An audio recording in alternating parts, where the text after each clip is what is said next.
Hello, and welcome to Making a Difference, a constructive journalism program. Today, we look forward to bringing you stories covering a diverse range of issues and ideas, and always with a focus on solutions to problems. I'm Nell Gerards. And I'm Burton Huynh. Each story in the program today was produced by a student journalist, using creativity and innovation to report the news under lockdown restrictions. We're coming to you live from a fully remote studio run by a talented student tech crew.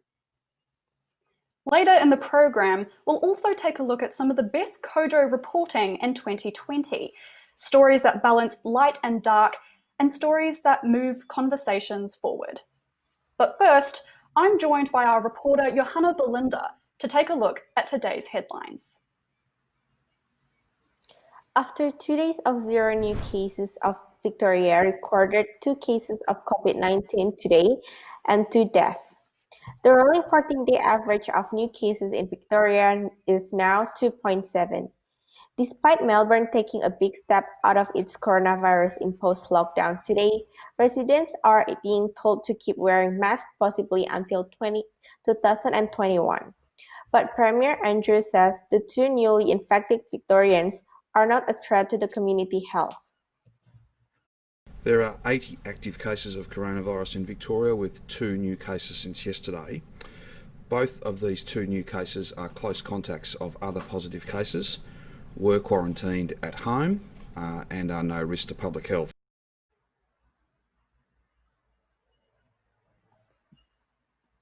Well, it's a big day for Melbourne as lockdown ends and shopping, drinking, and eating out finally resumes. Apparently, you don't need to tell Melburnians twice, as lines outside cafes and shops were already seen early this morning. Some retail stores and bars opened their doors at midnight to welcome back long-awaited customers.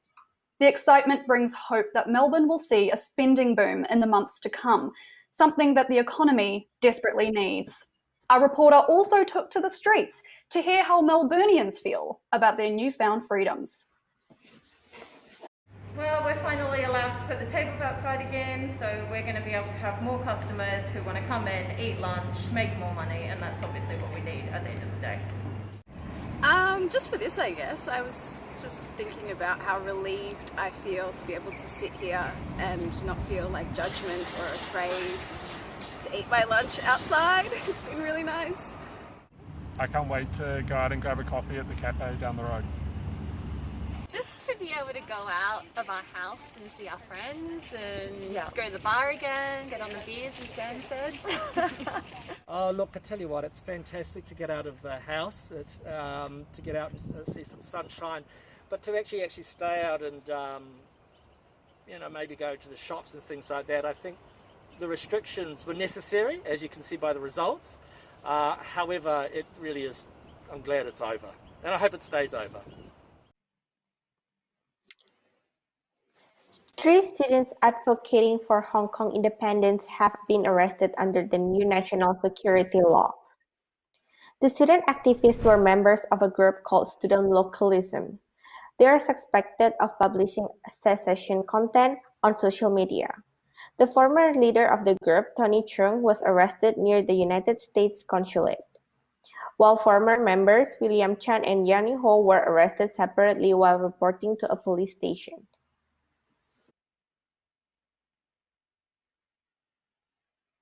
The Supreme Court has ordered works on a highway project in Western Victoria to be put on hold after tensions rise between police and protesters in the area. Yesterday, police arrested 60 people who were protesting the removal of culturally significant trees in the construction zone. The trees are sacred to the Djab Wurrung people. The matter will be heard in the Supreme Court tomorrow morning to clarify what's to come for Victoria's Western Highway. Victorian Premier Dan Andrews has today defended the government's handling of the development.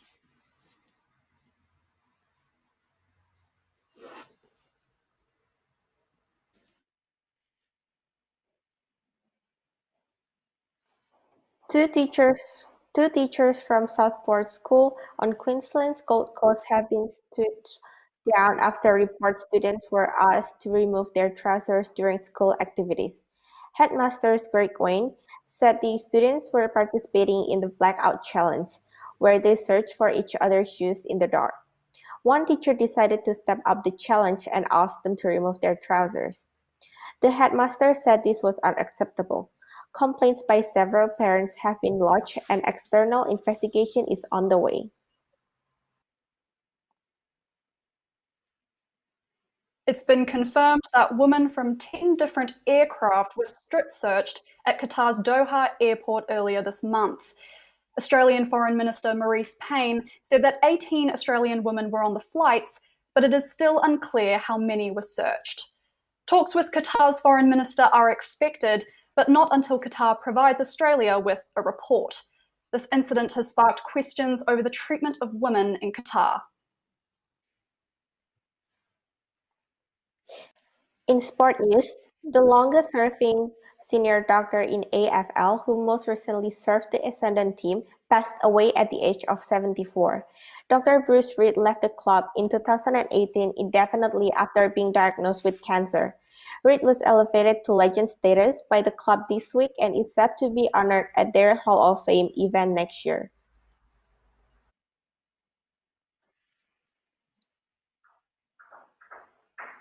And finally, a look at today's weather. For Melbourne's first day of freedom, you can expect intermittent clouds with a high of 20 degrees and low of 11. In Sydney, it's much the same with possible showers and a high of 21 degrees. Lucky Adelaide will have sunny skies and a warm 23 degrees. Finally, if you're in Queensland, prepare yourself for more severe thunderstorms. It has been Brisbane's wettest October in 10 years. In Brisbane, a max of 26 today with 31 degrees and more rain on the way tomorrow.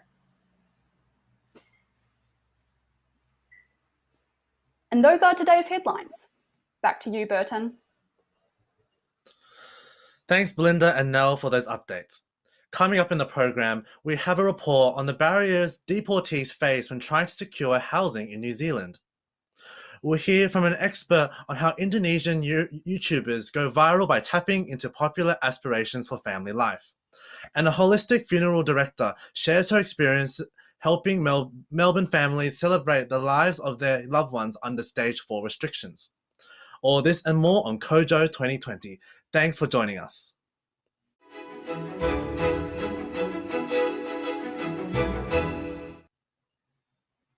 Now for our first story.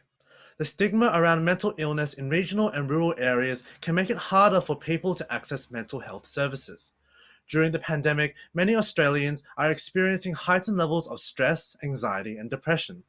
In response, the arts charity called the DAC Centre is encouraging regional Victorians to use art and creativity to improve mental well-being. Madeline Spencer reports. The state government, in collaboration with the DAC Centre, have created online art workshops to improve mental health in regional and rural areas.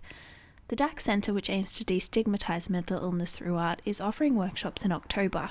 So one of the big main aims is to create connection and conversation for people living in regional areas, so they can connect with each other through a great medium like visual art, have a chance to share stories about their journey. Participants need no previous experience and are able to use materials around their home or send a pack of art supplies in advance of the workshop.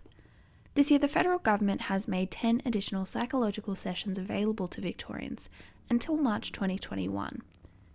However, Charmaine says that regional areas often lack mental health care specialists and struggle more with the increased stigma around mental illness. It's really important in regional areas for us to create safe spaces to have conversations about mental health. And I think art is one way to have that safe space. There's many different ways. Artist Emma Cornwall returned to her home in Thorpedale during the first lockdown. She says her art making has benefited her mental health immensely. Something that's been incredibly helpful for me during lockdown is not focusing on the outcome, but thinking about being in the moment and in the practice. And in that way, I've not been so concerned with an unpredictable future. A lot of people felt like I had no control over the situation, and I think that comes with a lot of feelings of anxiety, So I think having art there for me in a way that I can be free in my expression, but also have control over, manipulating the material and things like that has been really helpful for me. While the state continues working towards a COVID normal, the DAC Centre encourages Victorians to embrace creativity. If you feel an urge to create or want to create, like just do it. Pick up a pen, pick up some paint, create some space for yourself. There are just so many benefits to being creative. Madeline Spencer reporting for Kojo 2020.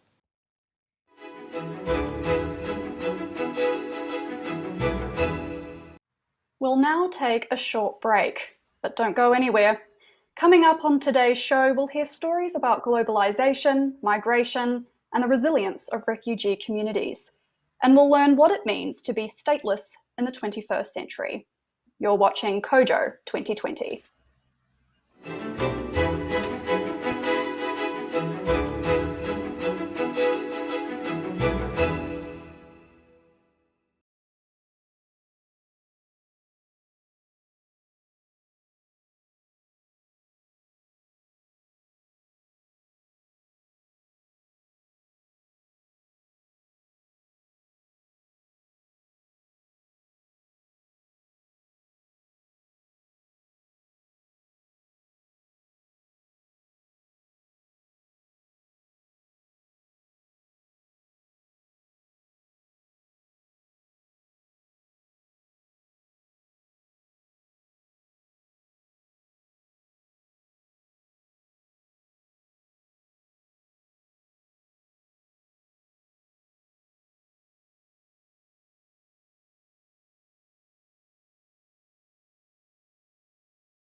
Welcome back to Kojo 2020, a constructive journalism program brought to you by student journalists dedicated to producing informative, diverse stories from Australia and beyond. I'm Burton Huynh. And I'm Nell Gerards. For lockdown Melburnians, coping with the grief brought on by the death of a loved one has been more difficult than ever this year. Funeral directors and mourners have had to adjust to limited funeral capacities, and stay-at-home orders kept grieving families apart. So how has the funeral industry adapted to provide comfort to bereaved people in 2020? Zoe Stinson has the story.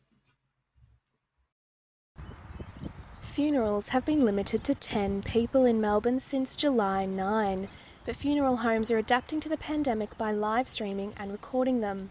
Virtual wakes are also encouraged. Benita Ralph is a holistic Funerals have been limited to 10 people in Melbourne since July 9, but funeral homes are adapting to the pandemic by live streaming and recording them. Virtual wakes are also encouraged. Benita Ralph is a holistic funeral director in Brunswick East and is one of many helping families cope with the restrictions. And it's not just the funeral itself we're actually finding the wakes. The fact that wakes aren't allowed is just as difficult as the funeral, because we've been noticing people are standing around at the end of a funeral and thinking, is that it? What now? Where do I go? What do I do? The pandemic has kept families out of hospitals too, meaning relatives have been unable to say their last goodbyes. Funeral directors like Ms. Ralph have been offering vigils to rectify this.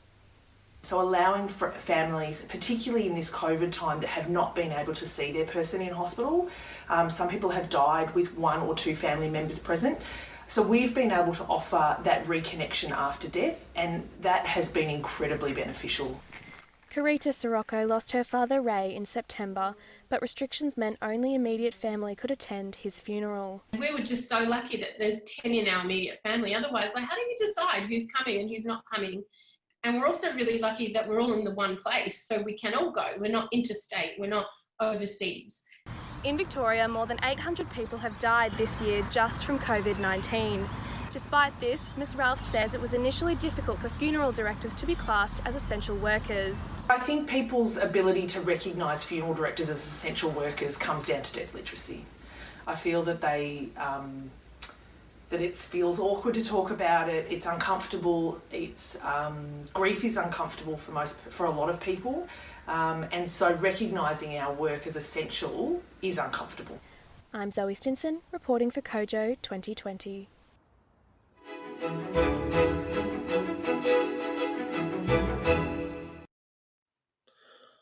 Volunteer groups are forming across Australia to help tackle the ripple effects of COVID-19 in local communities. Masks for Mates is one of those groups working hard to produce and distribute reusable face masks for marginalised Australians. Nell Gerards has the report.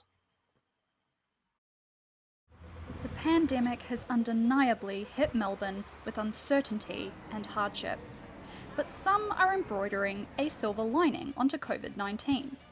Volunteer sewers with their humble sewing machines are protecting people from the virus, one stitch at a time. Well, once the second wave hit, I just wanted to do something to be helpful. All over the news, you just heard bad news about people losing loved ones, losing their jobs, becoming sick, the state of the country. And so it just felt like I needed to do something positive. Masks for Mates is a non-profit organisation that connects volunteer sewers across Australia. These volunteers make reusable fabric face masks for people and businesses with limited funds and access. They're important for people in low socioeconomic areas. For example, the towers down in Victoria and Melbourne, those kind of communities are requesting them. Things like cancer clinics, Meals on Wheels, all of those, lots and lots of places needed to be providing masks on a daily basis. Our motto is, I protect you, you protect me. If we're both wearing a mask, we're actually protecting each other very well. Chief Health Officer Brett Sutton said that face masks could reduce transmission by up to 2/3. With masks now mandatory in Victoria, how can Masks for Mates help with rising demand and dwindling supplies?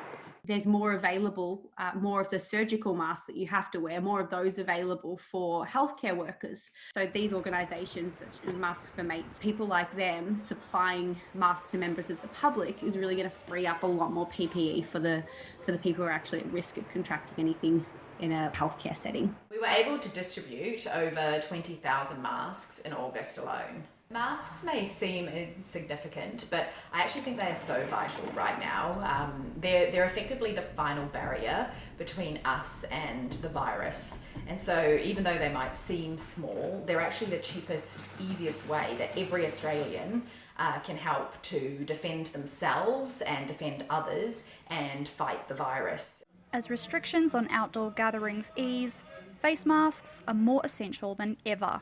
But thanks to the work of hundreds of dedicated sewers, we can breathe easy. This is Nell Gerards reporting for Kojo 2020. You're watching Kojo 2020. You can follow us on Twitter at Junction Journos and Instagram at Junction Journalism. All the details should be on the screen below. Find us for some great behind-the-scenes content and a chance to get to know our passionate reporters.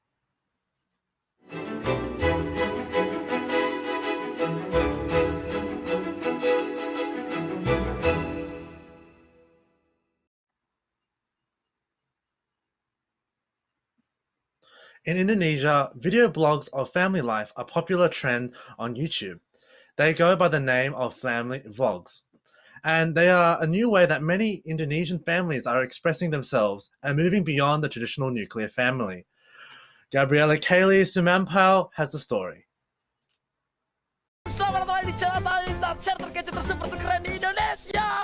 This is Indonesia's biggest YouTuber, Atta Halilintar. CNN Indonesia says that he's also the richest YouTuber in Indonesia, earning 22.4 million rupiah per month. Before he started his channel in 2016, Atta was part of Gen Halilintar, which is his family's YouTube channel. Family YouTube channels make up 5 out of the top 10 most subscribed YouTubers in Indonesia. But what makes them so popular? A huge numbers of Indonesian viewers can relate to the idea of having a family. So these vloggers clearly are tapping into the aspirations of many people. Dr. Arya Nutomo's research revolves around family, marriage, and social change in contemporary Indonesia. Coba lihat. Ini namanya siapa? Family vlogs are ordinary, everyday, and mundane. They're intentionally framed as amateur to appear unfiltered and spontaneous. They are selling the idea of goals that are relatively attainable to the common people like ourselves. Homemaking, spending quality time with your children, going away for holidays, and so on. Dr. Utomo says that the popularity of family YouTube in Indonesia relates to the importance of family in Indonesian youth.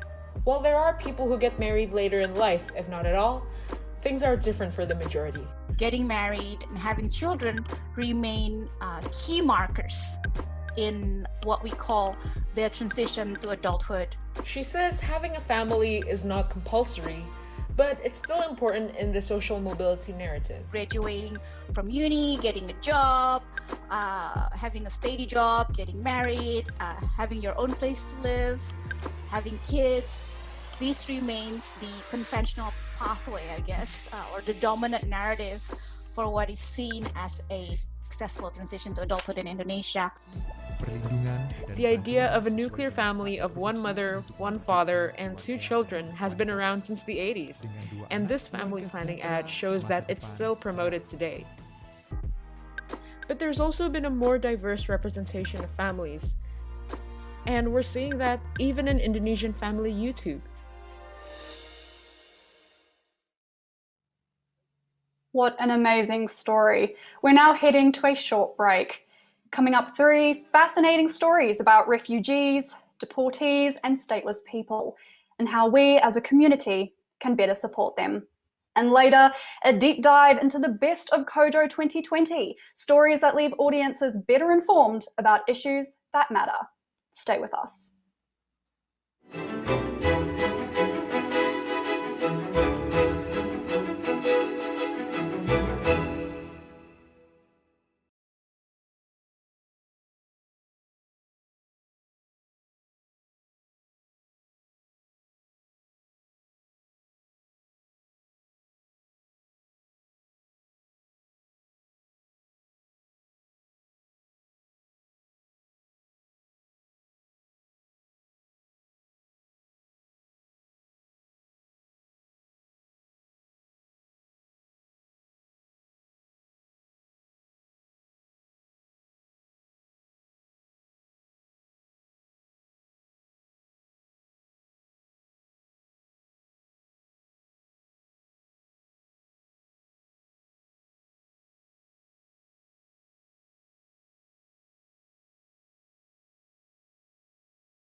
Welcome back to the program. I'm Burton Huynh and you're watching Kojo 2020. On to our next story. Despite facing discrimination during the pandemic, Melbourne's refugees have mobilised to stop the spread of the virus and the stigma against them. Anthea Vandenberg reports. During a time when COVID testing was extremely important, Melbourne's refugee and multicultural communities were some of the most effective workers in helping to combat the second wave. One of their methods, door knocking. The Refugee Communities Association of Australia, or RACA, is a newly formed group that stood shoulder to shoulder with health workers and other groups in June this year as volunteers knocked on doors in over 10 Melbourne suburbs. Refugees are not victims, they are survivors. They have a very good problem solving skills, and that's why they are where they are. They are able to rebuild their lives meaningfully and contribute meaningfully to any society that they have been part of. Originally a refugee from Burma, Boite helped to start RACA earlier this year and was one of the door knockers encouraging people to get tested. We travelled up to visit RACA's headquarters in North Melbourne to hear more about their efforts. When we go, while refugees work for different communities, other refugees see you face. They know their people. They come to ask you questions. They trust you. By the end of July, there were over 1.5 million COVID tests done in Victoria, a large number thanks to these door-knocking campaigns. Since April, RACA has worked with Melbourne's Vietnamese community and others to deliver over 15 tons of food, as well as masks and hand sanitizer to families in need. Some in conservative media have tried to smear refugees and multicultural communities during the pandemic, but the reality is they've been actively helping with solutions. Reporting for Kojo 2020, I'm Anthea Vandenberg.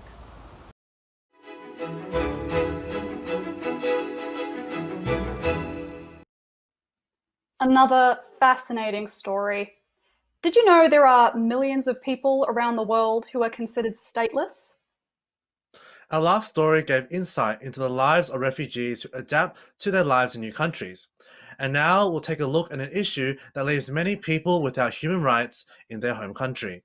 The UN has been fighting to protect the rights of stateless people, and Yusuf Soldi has the story.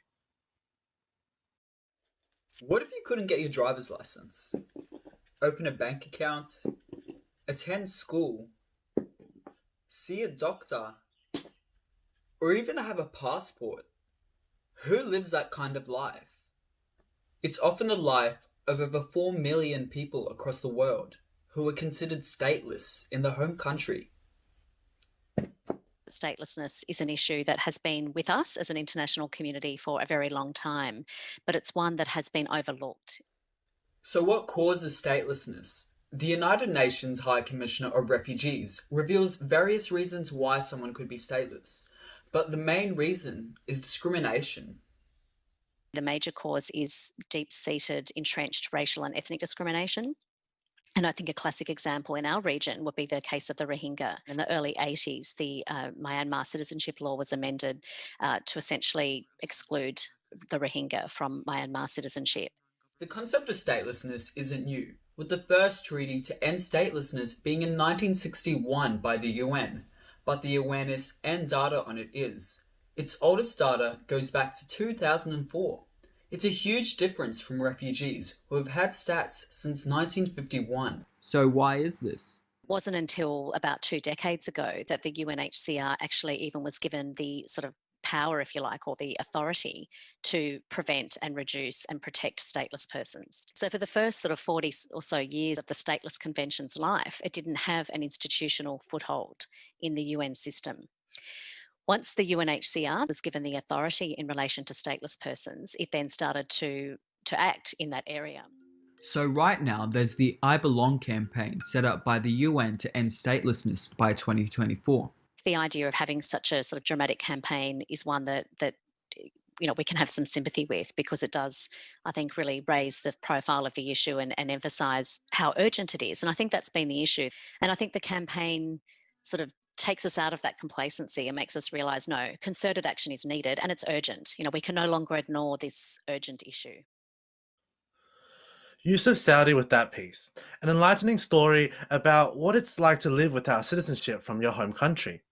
Now to a story about people forced to return to their country of their birth, even when it no longer feels like home. Many New Zealanders who commit crimes in Australia are deported back to their country of birth, despite spending most of their lives in Australia. Starting from square one is especially daunting without stable housing, but one local organisation is helping deportees find a place to call home. Thomas Phillips reports from Auckland. Paul was born in New Zealand but moved to Australia as a child. He lived there for 25 years. He was deported after his prison sentence ended last year, leaving him in a country he barely knew. People who get deported could be overwhelmed. Yeah, so if they don't have any support, they might go off the rails again. The cornerstone of that support is housing. New Zealand's housing shortage has made it hard to find an affordable rental, but it's even harder with a criminal record. When our people are looking for accommodation, they're always going to be at the back of the line. PARS puts deportees like Paul in touch with sympathetic landlords and provides other reintegration services for people leaving prison. Australia began sending convicts back after amending an immigration law in 2014. Since then, PARS has helped out more than 800 deportees. I think it's absolutely criminal. You're disconnecting people from their families. These guys are carrying that sentence on their back for the rest of their days. They deserve an opportunity to live in a house, to make a house a home, and to be able to move on with their lives. Experts say unstable housing makes it up to 8 times more likely that people leaving prison will reoffend. It also makes them less likely to find work or seek medical treatment if they need it. Housing essentially has been described as the linchpin of reintegration. If you don't get housing, then you're likely to struggle with all the other aspects that reintegration entails. Paul says settling into New Zealand was easier after PARS arranged a share house for him. I just felt like a family place, and if you're looking forward to going home from work, then yeah, it's a good place. Paul is one of many. Since borders reopened, deportation charter flights have been arriving in New Zealand every 3 weeks. With a steady flow of new arrivals, long-term housing is more urgent than ever to help deportees get out of the justice system and into a home. Reporting for Kojo 2020, I'm Thomas Phillips. Wow, well, New Zealand continues to be an inspiration. Thanks to our reporters for those stories that shed light on systems and structures in our society that push vulnerable people to the margins. We'll now take a short break. Coming up, our reporters Lakshmi Ganapathy, Shamsia Hussainpour and Claudia Forsberg will analyse some of the best constructive journalism of 2020. Don't go anywhere.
Welcome back to Kojo 2020. I'm Lakshmi Ganapathy, and I'm joined by reporters Claudia Forsberg and Shamsia Husseinpour. We'll be looking at some of the best pieces of constructive journalism this year from the world's major publications. Can you hear me?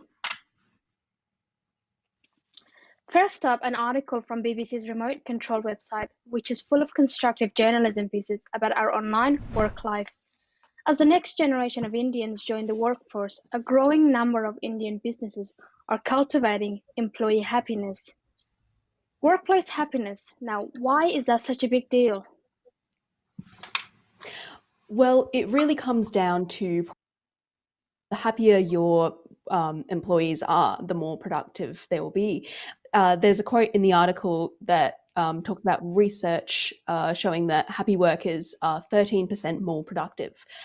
Aside from that, there is happiness is particularly pertinent in India with their hierarchical workplaces, because employees are encouraged to fear their bosses and they can't really speak up if they have problems. But with the generational shift that's going on right now, happiness is becoming a new priority in the workplace. So according to the article, more than 64% of India's workers are predicted to be between the ages of 20 and 35 by next year. And so this younger generation have different priorities in life. They want more from work than just a good salary. And so to retain them, employees must think about more than just profit. Interesting. How are Indian workplaces approaching employee happiness? Very inventively, if I can say so. They're using a lot of technology and software to approach this. So there's chatbots and artificial intelligence, as well as happiness.me, which is another piece of software. They collect data on the thoughts and the feelings of employees. And there's so much of this stuff around that it's actually creating a sector of happiness analytic businesses. For example, House of Cheer and Infido, which are two Indian-based organizations. They specialize in software that can collect and analyze such data. And why do you think this is an example of a constructive journalism? Well, reporting on happiness and mental health is very much against the grain. So, as mentioned earlier, mental health and happiness are not really talked about in Indian society or the Indian work culture. It's actually very head down, sort of hard work oriented for them.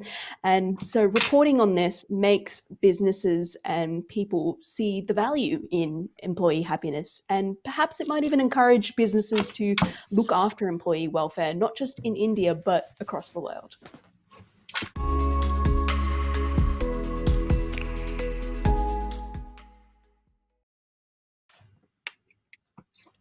Next, we're looking at an ABC article by Aboriginal journalist Alan Clark. For over 2 decades, Clark covered issues faced by Aboriginal communities around Australia. But then he felt that he had to step away. Shamsia, why was that? Look, it's unfair, treatment for Aboriginal people in our judicial system, and that's why he took a step down. So since 1991, there has been at least 432 Aboriginal deaths in custody. Not one person has ever been convicted of murder or manslaughter. And as a journalist, he wanted to be a voice for his people. But like many other unfair battles that he faced, he couldn't win. Not because he couldn't win, but because he is an Aboriginal and no one wanted him to win. And this suppressed their voices from being heard even further. When voices were raised, usually their pain and suffering became career gain for those who were supposed to raise their voices. And how has constructive journalism started addressing these issues? A unique interactive animation by the name My Grandma's Lingo has been created to highlight the diversity of Indigenous languages by exploring Aboriginal culture and the endangered Aboriginal language of Mara. Take a look. In our community, there's only 3 people can now speak Mara, because language is our identity, right? And culture, totems, countries, and skin names. Our language is very important to us. It's dying, you know, it's fading away really slowly. That's why we're trying to keep it alive, you know. It's like I can't back down now, you know. On my feet every morning, you know, ready to go, to work.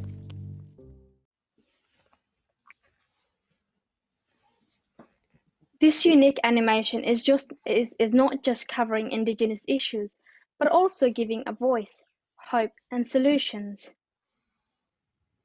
That's a beautiful use of multimedia journalism there. How has Clark inspired you as a young journalist? Well, as a young journalist coming from a minority background, it has sparked a lot of hope for us and for the way journalism is being delivered. Clark's story has inspired me to fight for the most vulnerable voices in our communities and to ensure they are not just heard, but dealt with justly. It has also opened doors for journalists to talk about mental health in a healthier way. It is emphasized on journalists' roles that they have the responsibility and power to report better on Aboriginal issues. We can do better, and we must do better.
Welcome back. In our last story for the best of 2020, we'll be taking a look at The Social Dilemma, a Netflix documentary highlighting the dark side of social media.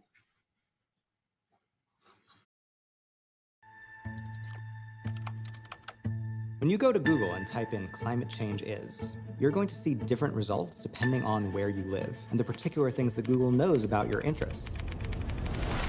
That's not by accident, that's a design technique. What I want people to know is that everything they're doing online is being watched, is being tracked. Every single action you take is carefully monitored and recorded. That's scary stuff. So, Claudia, tell us, what is the social dilemma?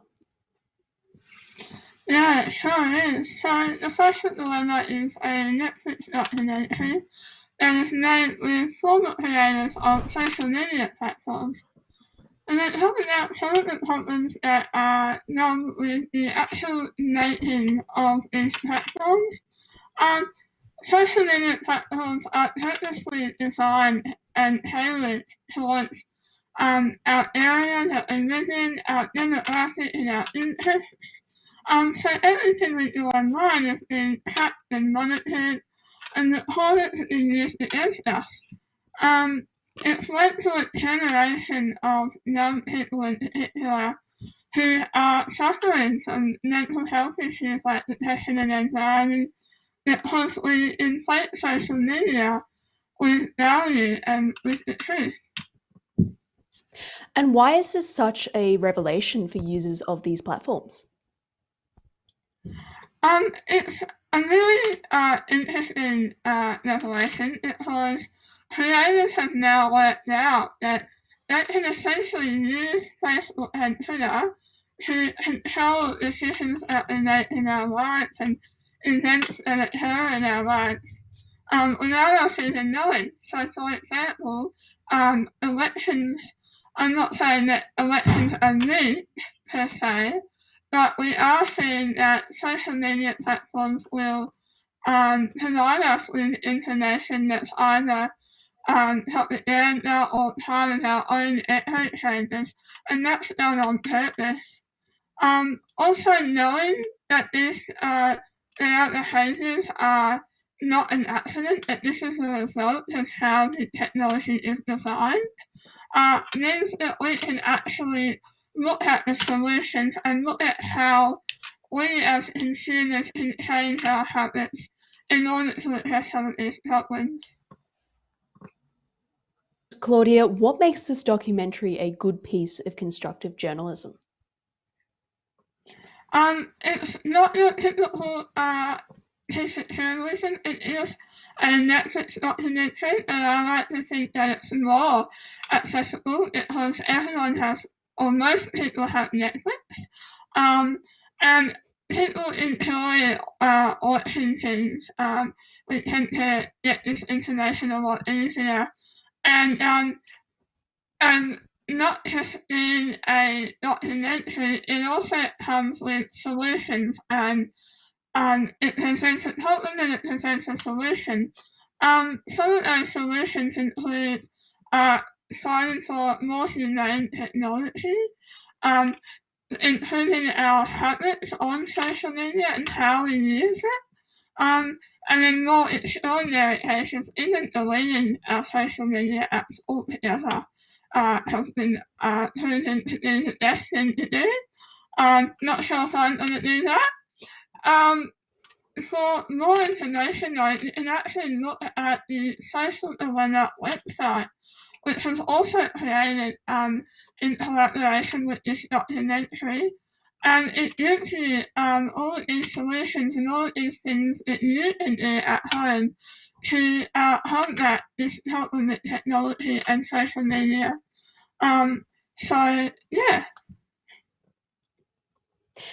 And that's all for today's Best of Kojo 2020.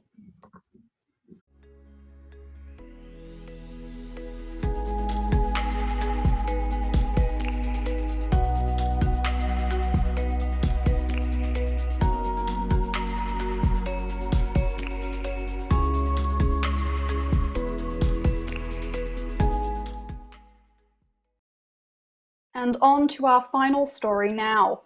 Housework and childcare is often a thankless task. Due to the coronavirus, many Australians are doing more of it. But research shows it's women who have shouldered most of this increased burden. Thea Walsh has the story. 40% of Australian women are carrying a bigger domestic load than before the pandemic, according to a new study by the Life Course Centre. Student teacher and mother Lucy Buckmaster is one of them. During the pandemic, the onus was on me to get everything done. I was expected to do more than I'd ever had to do for uni before, but I also had more to do at home than I'd ever had to do before. So dinner became one of the things that I stopped going to lectures to prepare. Pia Rowe is a researcher at the 50/50 Foundation, documenting domestic life under COVID-19. She says that while women still do the lion's share, there are things to be positive about. This pandemic has done a lot in terms of making the home life more visible. In my interviews as well with people, a lot of them have said that, they now understand the value of it all as well, like they better understand it, and they're more prepared now to go back to their workplace and start negotiating flexible working arrangements. Public servant Danielle Edwards-Quinn says lockdown has helped her and her husband Paul understand each other better. So I understand a lot better what it's like to be at work all day, come home and have to be on 100% parenting. And he understands what it's like to be home with the toddler all day. Because she lost her ice cream. Childcare and domestic duties are a major barrier to female workforce participation. Childcare in Australia is some of the most expensive in the world, and women who have children are the group most likely to work part-time. With a recession that has hit women hardest, finding a way to rethink the share of unpaid labour is crucial for helping those who want to work. Like COVID has been really hard for so many people, but one thing it has done is it really has given us this chance to start perhaps breaking some of those old patterns and some of the old barriers, and slowly we can then start changing the way we do things. In Canberra, Lucy and husband Brenton are having that conversation. We've had a discussion about if we were to have more children, we would want Brenton to take paternity leave so that I could stay in the job. From the mess of COVID-19, a chance to reorganise life at home. Thea Walsh, reporting for Kojo 2020.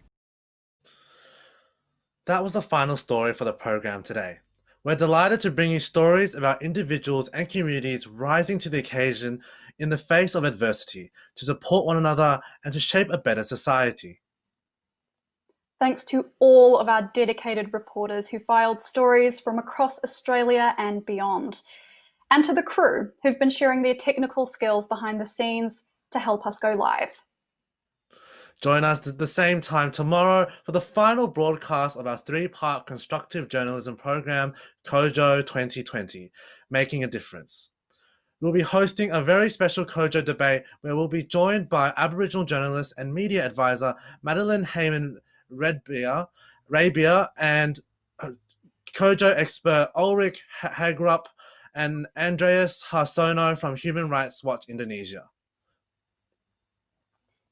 If you'd like to learn more, you can find us on Twitter at Junction Journos and on Instagram at Junction Journalism, where you can meet our reporters, hear more about Kojo, and find plenty of fascinating behind-the-scenes footage. I'm Nell Gerards. And I'm Burton Huynh. Thank you for joining us today for Kojo 2020. We'll see you tomorrow.